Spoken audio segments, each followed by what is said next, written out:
मेरे प्रेमियों, ये मानव का शरीर ईश्वर की कृपा का शरीर है, ईश्वर का अनुग्रह है। इस संसार में नाना योनियों में जीव भटकता रहता है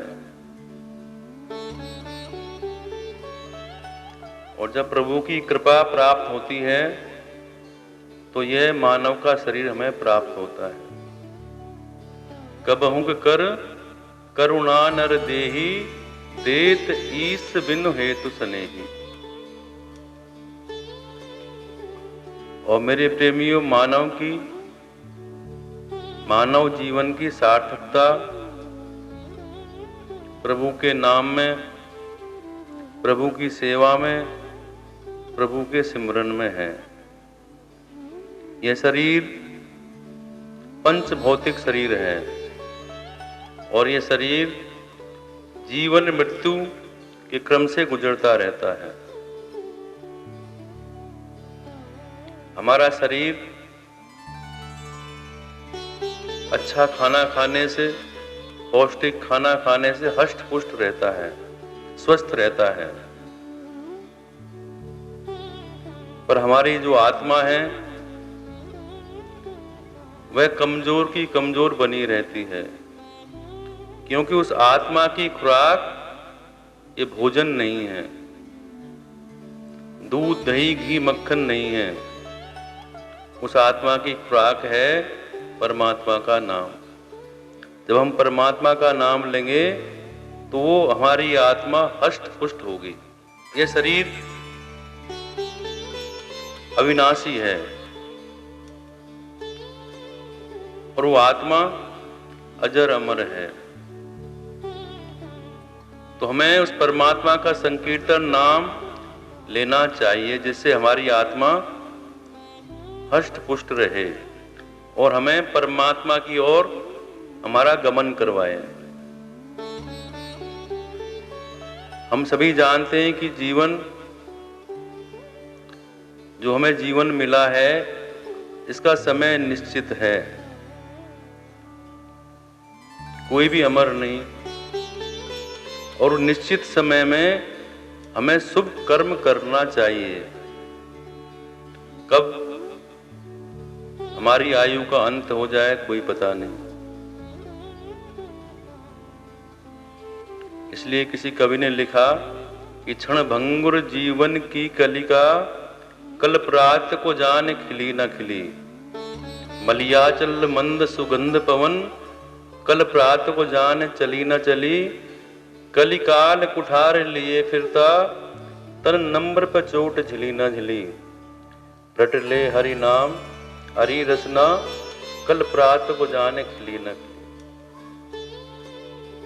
इसको भी पता नहीं कब क्या हो जाए, इसलिए हमें भगवान का नाम निरंतर लेते रहना चाहिए।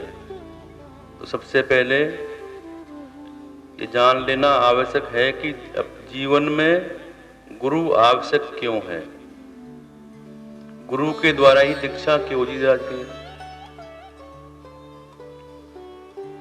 और दूसरी बात यह है कि हमारा मानव जीवन का उद्देश्य क्या है, लक्ष्य क्या है। इसको जाने बिना हम आगे नहीं बढ़ सकते।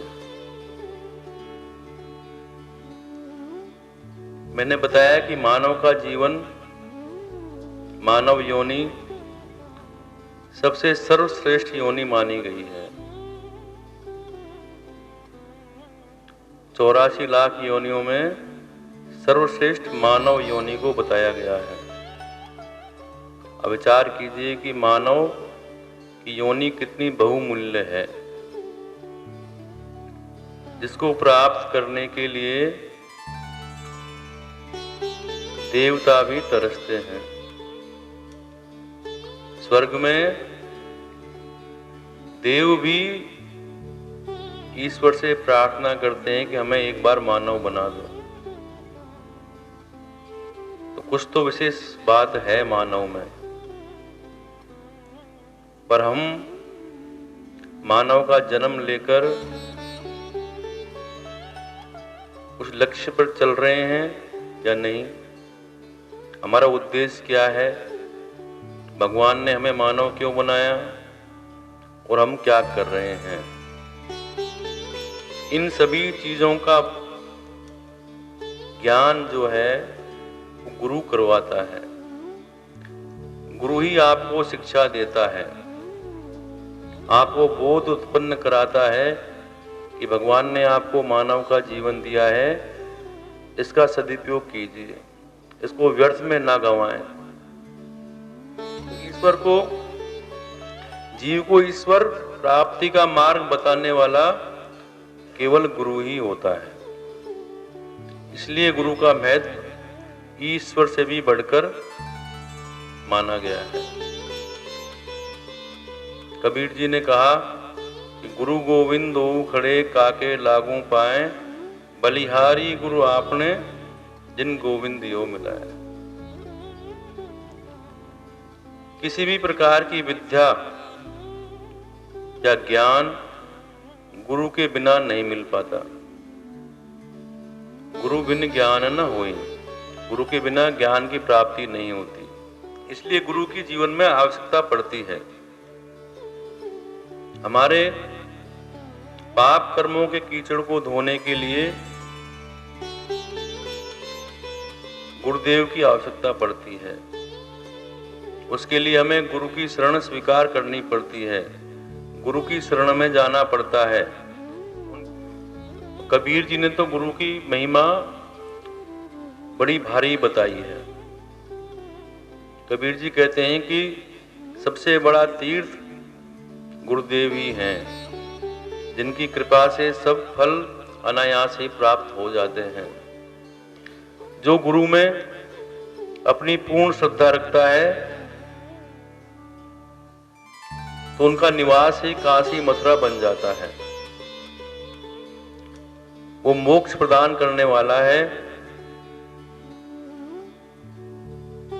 और तुलसीदास जी ने सर्वप्रथम गुरु की वंदना की रामचरितमानस में कि बंदों गुरुपद पंकज कृपा सिंधु नर रूप हरि, महामोहतम कुंज जासु वचन रवि कर निकल।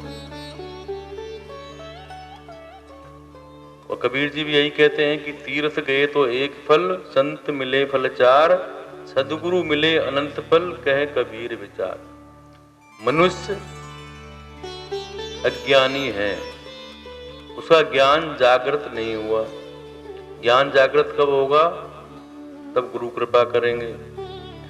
तो जीव इस भौतिक जगत को ही परम सत्य मान लेता है। जो संसार है वही सत्य है, उसके अलावा कुछ नहीं। और जो उसका मूल लक्ष्य है वो हम उसको भूल जाते हैं।